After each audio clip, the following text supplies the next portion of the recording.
और हमारा ये संकल्प है कि गुलामी के दौर की हर निशानी को मिटा देना है, चाहे वो इंडियन पीनल कोड हो, चाहे सिविल प्रोसीजर कोड हो, चाहे क्रिमिनल प्रोसीजर कोड हो, चाहे इंडियन पुलिस एक्ट हो, इंडियन सिविल सर्विसेज एक्ट हो, समय के गुलामी के कानूनों को ही संसद आगे बढ़ाती जाए। इसके लिए संसद नहीं बनाई है और इसके लिए चुनाव नहीं होते हैं और इसके लिए करोड़ों रुपए खर्च नहीं किए जाते। हमने हमारी व्यवस्थाओं को चलाने के लिए संसद बनाई है। ये एक बात है।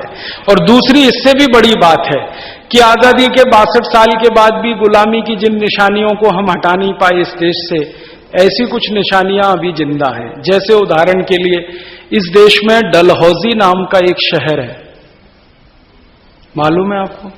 हिमाचल प्रदेश। लोग वहां हनीमून मनाने के लिए जाते हैं।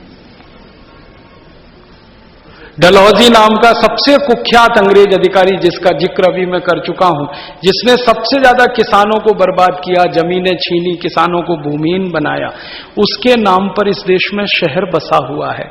लोग वहां हनीमून मनाने जाते हैं। कैसे मना लेते हैं हनीमून एक ऐसे शहर में जो कुख्यात अंग्रेज अधिकारी के नाम पर बसा है? शहर का नाम हम क्यों नहीं बदल पाए आजादी के 62 साल? हमारे हिंदुस्तान में एक वास्को डिगामा नाम का शहर है, मालूम है आपको? गोवा में।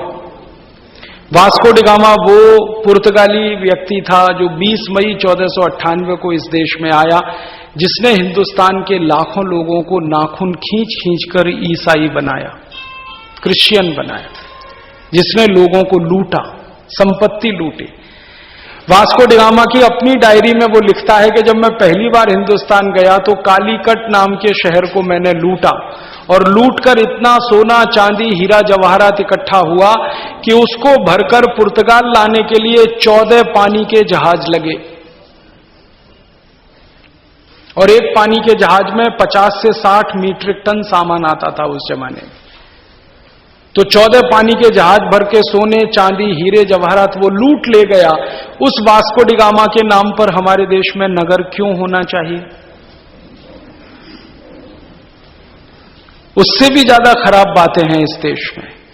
मुंबई में जाइए तो एक रेलवे स्टेशन है, उसका नाम है एल्फिंस्टन रोड। एल्फिंस्टन नाम का एक अंग्रेज हुआ करता था जो मुंबई का गवर्नर था। उसका एक ही काम था, किसानों से जबरदस्ती लगान वसूल करना। और उसने मुंबई प्रांत के किसानों के ऊपर लगान लगा दिया था 90%। मतलब क्या है? कोई किसान 100 क्विंटल गेहूं पैदा करे तो 90 क्विंटल गेहूं अंग्रेजों को देना पड़ता था। इतना लगान लेता था वो किसानों से एल्फिंस्टन, और पूरे मुंबई प्रांत के किसानों को बर्बाद कर दिया उस आदमी ने।